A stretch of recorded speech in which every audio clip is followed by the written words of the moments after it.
Thank you, thank you, thank you, thank you. I'm Robert McBride of All Classical Portland. That's Carlos Kalmar, music director of the Hi. Oregon Symphony. Good evening. And who might this guy be? Well, his name is Chris Rogerson, and he is a composer who wrote the first piece on the program tonight. Have a seat, sir. Hello. And we're going to start with you. Your piece was commissioned by the orchestra to celebrate the 120th season. When did you get that commission? That's a good question. I guess it was probably around a year ago, and I was thrilled when I got asked to do this, and yeah, here I am. Where were you?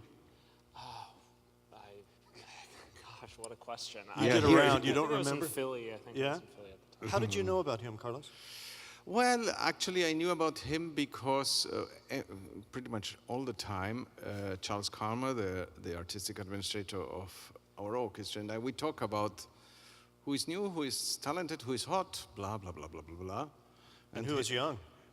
Yeah, well, I mean, you don't need to say anything about John Adams or people like that. But here and there is young talent, and we have to bring it to Portland, Oregon. Even if it's only a small piece, but who knows? How small? 4 or 5 minutes? Well, the thing about this piece, but Chris can explain this way better, is, let's say, we ask him to write a piece to celebrate the fact that we are 120 years old, and I think we left it at that. And we limited your time, meaning don't write a symphony of 40 minutes because we don't have the time on this program to do that. But that's it. And then, well, Well, I think originally the commission was supposed to be for something almost as short as 2 or 3 minutes, and I remember thinking like, oh, maybe could it be 3 or 4, and everybody was like, yeah, that's totally fine.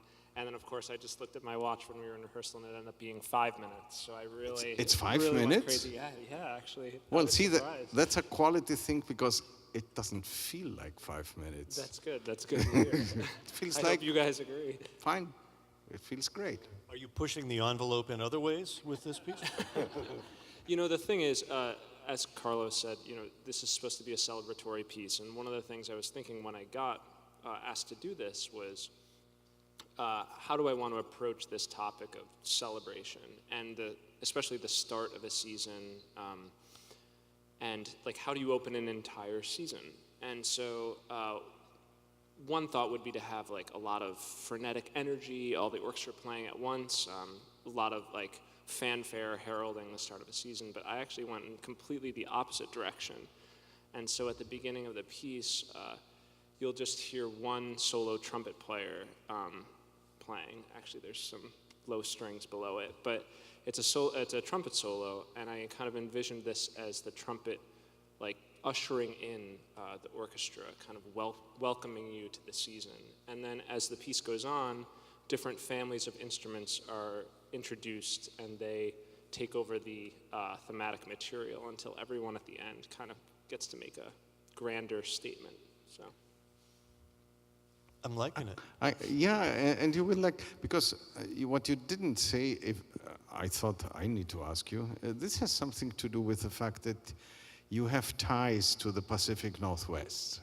yeah, I don't know how I could actually forget about that, but the piece is called Among Mountains, and when I got asked to do this, I was thinking about Oregon and how I spent my childhood summers here.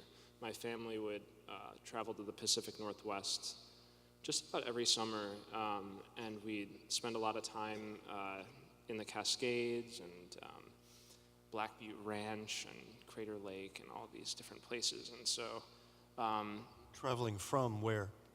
well, at the time we lived in Buffalo, but also we lived in Palo Alto for a year, so that was a little bit closer. But yeah, so you know, when I was thinking about this piece, I was thinking of, you know, obviously celebration, but also if I could somehow do a simple kind of ode to this region and to the natural beauty and majesty of this region. So That sounds perfect for the occasion.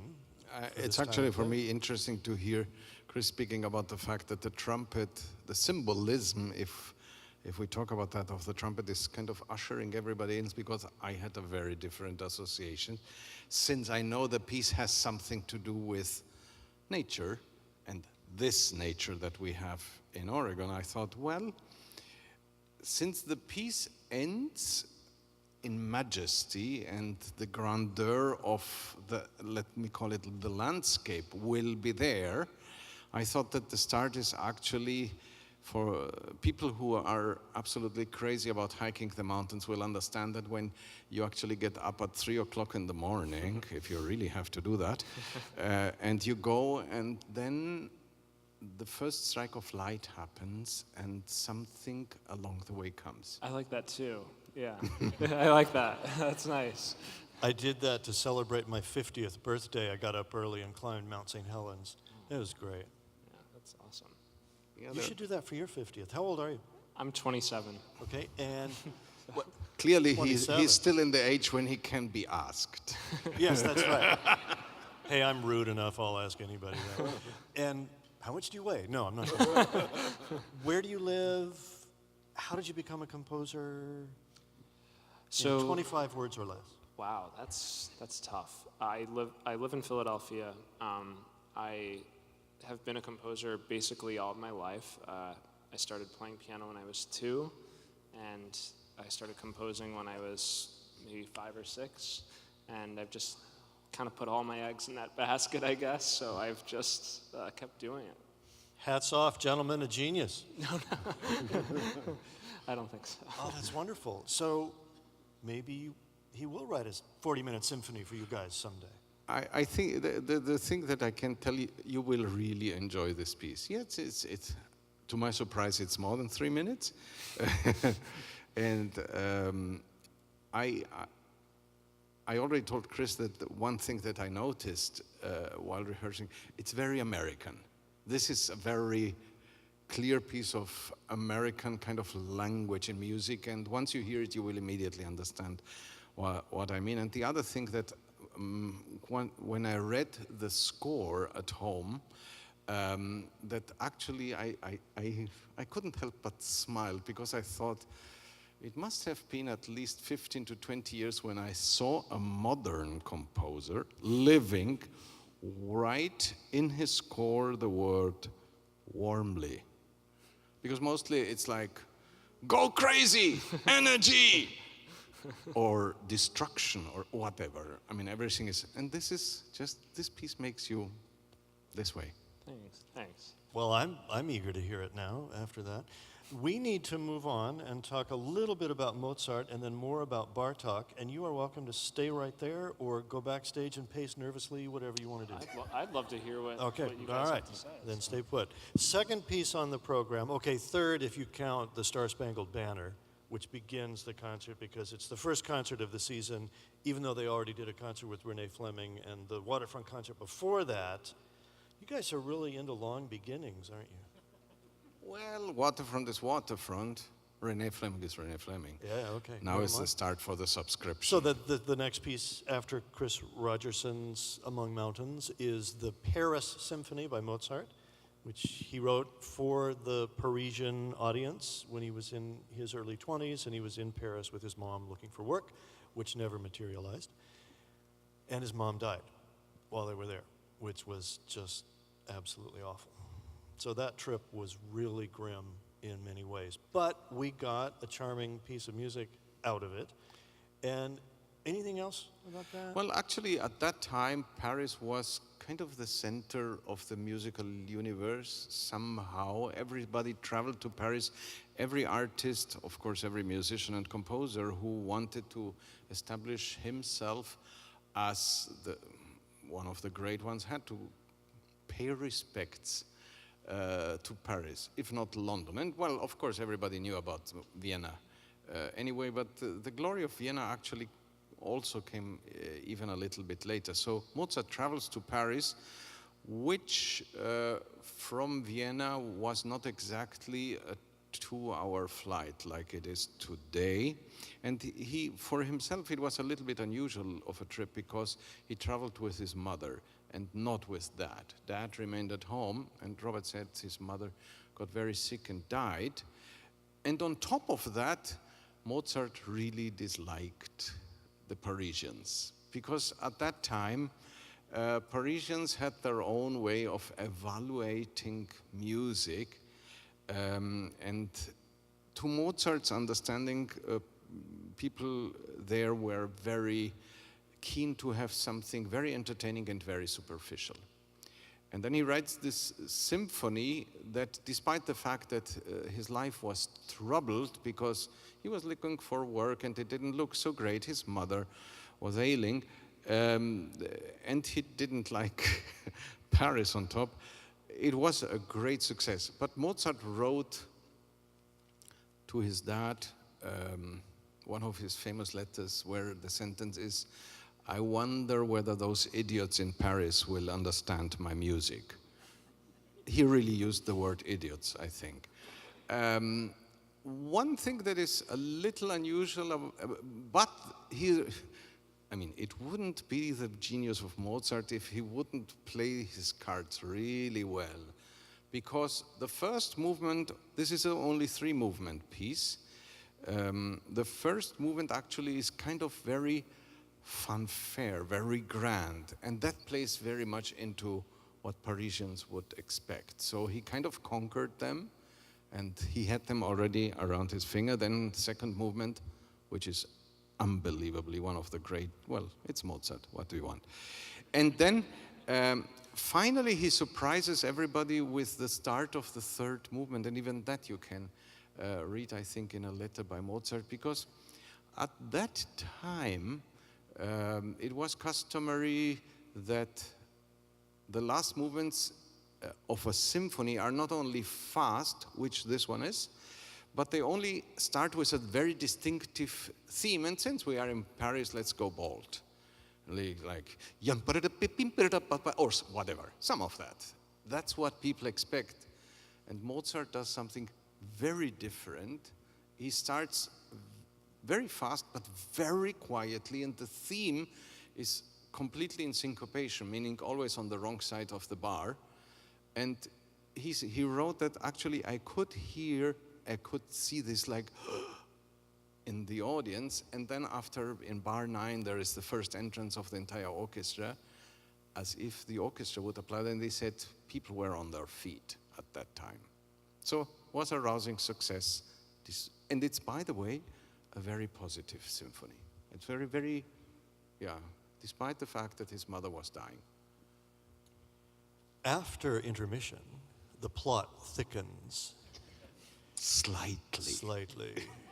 And there's a reason I'm dressed in black and red tonight, and the red represents blood in Bluebeard's castle. There's an interesting northwest connection. We're talking about mountains and you coming here when you were growing up. Behind those panels are glass sculptures by Dale Chihuly, who grew up in Tacoma, and they were created for a Seattle Symphony production of Bluebeard's Castle by Béla Bartok, and they are there now for tonight's performance of this really interesting, unusual opera. It's about an hour long, only 2 singers, just this one set. And for all of those reasons and others, it's not really performed very often, especially by opera companies, but it really works well in this symphonic context. And I know you're going to just have a great time tonight because there's so much here that a conductor can just, dig into. Well, let's start with the reason why this is one of the greatest operas of the 20th century. And it's amazing to learn that this piece is actually 105 years old already. But it still has a very unique language. And the reason why you will not find it very often in an opera house is that everybody scratches their head and thinks, yeah, I love this opera, but 1 hour is too short for an opera show, so I have to pair it with, and that's where it ends. With what on earth can you pair something like this? Because on the surface, it's kind of a very dark fairy tale. And fairy tales, if you really think about the Grimm brothers, oh boy, the stories that they wrote are dreadfully horrible. And this one is not by Grimm, but it's horrible nonetheless. Older man marries young woman. She's not his first wife. He goes to his castle with her. She assesses the castle and sees that there are no windows and everything is very dark and the walls are wet and everything is strange. And then she sees 7 black doors that are locked. And she's curious and she wants to know what is behind the doors. And of course, he doesn't want her to know. And over the course of the next hour, we are going to learn what is behind those doors. And essentially, everything that you see behind each door is, at first sight, at least starting with the 3rd door, is very compelling and very beautiful, but unfortunately bloody. And finally, she gets him to open the 7th door, which reveals to whom he was married before, this young woman. And You going to say any more? I can, if you want, I can explain a lot. Oh, I know. I'm just wondering how much you want to hold back. No, I'm just giving you the completely superficial fairy tale rundown, because there is way more. And he discovers what is behind those the 7th door, and she, the new wife, gets to join whatever is behind the 7th door and disappears. All doors are shut. Darkness, solitude, death, end. So it's very uplifting, as you can imagine. And there's a really interesting prologue which makes the point that we don't really know for sure if the story is real. Does it really happen? Did we imagine it? Are we going to imagine it? I like to think of it as a dream. Some people have thought that Bartok might have been attracted to this story for autobiographical reasons. This gets a little creepy. He what's the word I'm looking for? Not designated. For his wife, dedicated this piece to his wife. That's kind of weird. And some people think that, okay, to Bartok, Bluebeard was Bartok, and he's bearing his soul and yet not bearing his soul. But I was talking with a gentleman in the audience tonight who was at your panel discussion last night, and it occurred to him that maybe both characters are Bartok. And I thought that's interesting. The great thing is we are presenting to you. That's one of the many reasons why this season is labeled like never before. We are presenting not only an opera in our first subscription concert, we are pairing this with visual arts, which is great to see this in Oregon. And last night was a panel discussion between Brian Ferriso, Chris Metaliano, myself, with Scott Showalter, which is kind of the arts leaders of the big institutions coming together and talking about this and about the visual art behind the work of Chihuly. The great thing that I think is, yes, I can make endless jokes about the fact that you are here and we are presenting you with something that is really dark and grueling at the same time.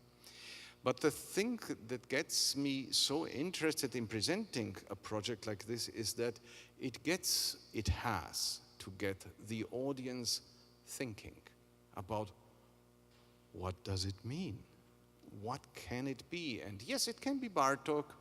It can be the conflict between male and female and their way to express themselves, fueled by the woman's curiosity, which ends up being a little bit of an interesting point, because the point would be that women are guilty of wrecking whatever good is there because they are way too curious. And then, if you think about that interpretation, and he dedicates the opera to his wife, wow, that's interesting. She wasn't named Eve, was she? Or Pandora, she wasn't? No, it was not her. You can also think Robert talked about one clue that you might understand this opera in a different way than just taking in what I call the fairy tale. The one is the prologue, and the other is the ending. And I'm not talking about the fact that it ends in darkness, but Bluebeard essentially reveals something about his former wives, because there are former wives. And how he says that is not in the sense that, okay, here is my first former wife, she died in a car accident, and that's my other, she got poisoned, whatever it happens. That would be as tragic as it sounds normal. But he says things along the lines of, my first wife I met in the morning, and I loved her dearly, and ever since and for all eternity, she will be all mornings there are.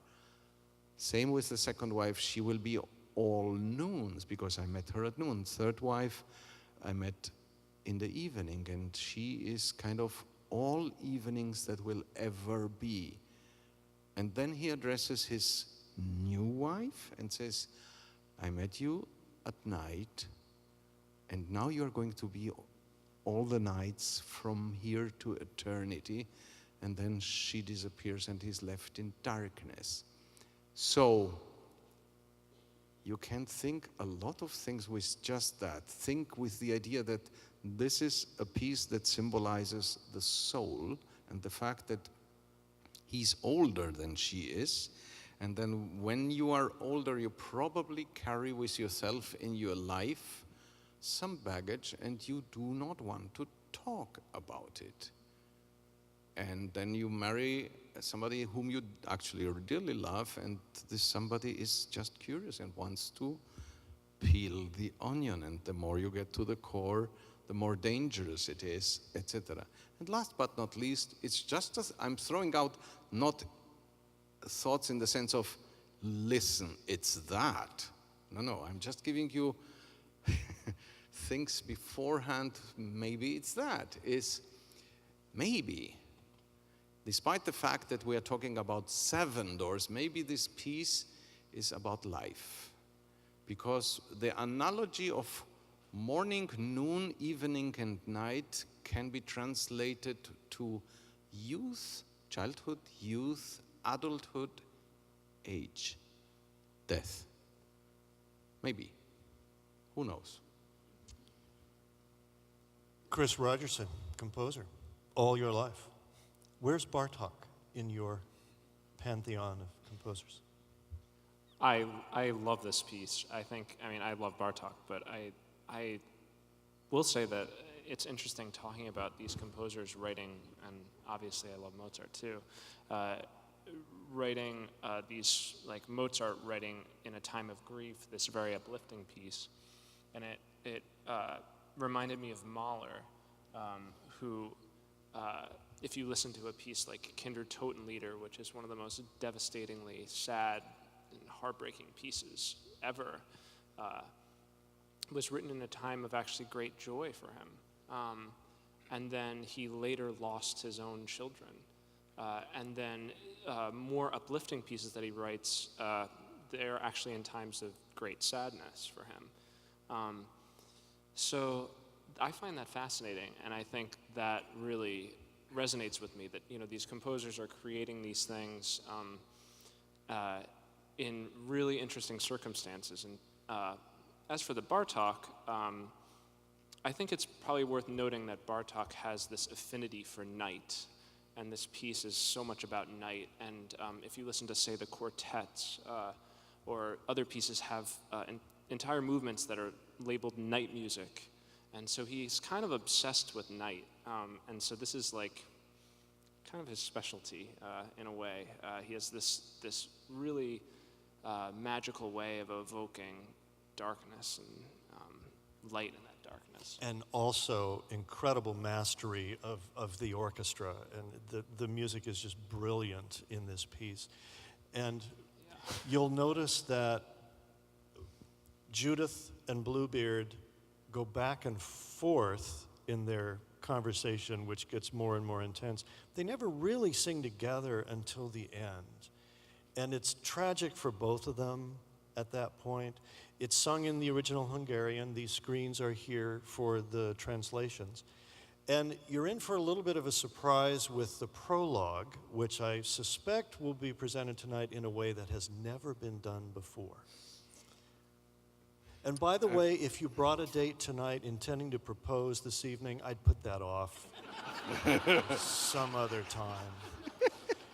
Thank you for being here. This really is a magnificent concert. You're Can I? gonna love it. Yes. Sorry, yes. you know that as long as he doesn't say cut it off. Thank you, friend. Oh, but he will. One little advice. It's wrong. Just heads up for all of you who have actually never experienced this opera. First of all, you're going to be transformed, so you can come tomorrow and Monday because we play it again. And I strongly advise that. It sounds different the second time. And this, the other thing I wanted to do for all of us who adore opera and who are accustomed to the greatest of the greatest, Verdi, Puccini, Mozart, and others, and who are used to two singers coming on stage, and then you hear, and the singer sings on top of that, a great melody, and you whistle it. Just forget that. It's not about that. Actually, there are two people on stage, there is not a single aria, there is no duet, and most of the music material, with great care of description, happens in the orchestra. The piece is, you cannot think about this piece without the singers and the literature behind it, but the orchestra is the king. Carlos Kalmar. Chris Rogerson. Robert McBride. And the audience, thank you.